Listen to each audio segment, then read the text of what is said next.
So basically spiritual meaning is either a medicine to take you out of a situation, or an initiation to put you into a situation. The Celtic cross is the most valuable layout because it's 10 cards and each card position tells you something. Especially the fourth position. What is your subconscious creating in the situation? You can create heaven or hell. But a positive belief can sometimes create a negative situation, and a negative belief can sometimes create a positive situation. So for example, I had a reading where she said everything I wanted was going to happen. But I didn't really think it was going to happen, so I worked really hard to make it happen. But once she said it, I kind of relaxed, but I relaxed too much, and kind of my manifestations kind of got sabotaged because I didn't continue to put the efforts in, because I thought with what she was saying that was already taken care of. And then I've had readings that were less positive, and I was like, I'm going to work really hard to make sure that doesn't happen. So again, you know, a negative belief can be a powerful motivator as well. Find out how something serves you, because what you want the positive beliefs, but you don't want to be sabotaged by your positive beliefs, and you want the negative beliefs to be sort of gone, so you can be motivated through your positive emotions rather than negative emotions. So always find out how something serves you, and get creative truth, perspective, and understanding on it, so you can get it without the negative emotions and the negative beliefs.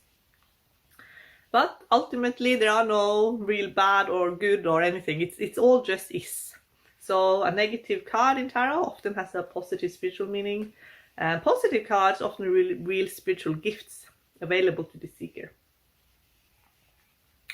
Your higher self has a completely different perspective and view on your life than your 3D self.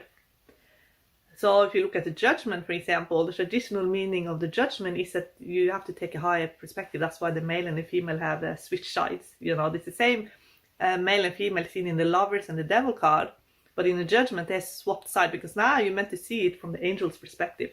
When you read the spiritual meaning of tarot cards, you read from this high perspective. Imagine it is your guardian angel that is giving you the reading.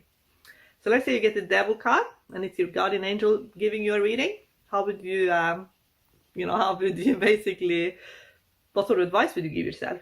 Well, maybe you need to look at your shadow. Maybe you have to master your emotions. Maybe you have to consciously choose a different thought pattern. Maybe you have to overcome obsessive thinking. Maybe you'll have to understand psychology on more the darker side of things. Maybe there has been narcissistic abuse. Maybe there has been dark child personality operating in your life. Maybe you have to learn how to deal with negative people.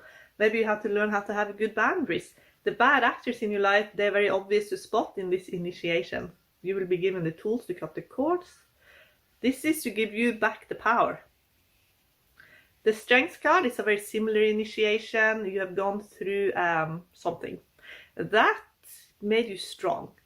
And the way it made you strong was so that you can avoid something in the future where you have to be able to say no. And when you're in a position where you are empowered enough to say no, even if you're the only one, that is the spiritual meaning of 9 of Wands, 7 of Wands, and 7 of Swords. But if you also read that everyone is the same being, so that's kind of a vision quest way of, and a dream interpretation way of reading the tarot. In 7 of Wands, who is kind of pushing people away, but who is he really having a boundary with? It's actually a self-boundary as well. So you also then have the ability to say no to your own impulses and urges. So it talks about inner strength.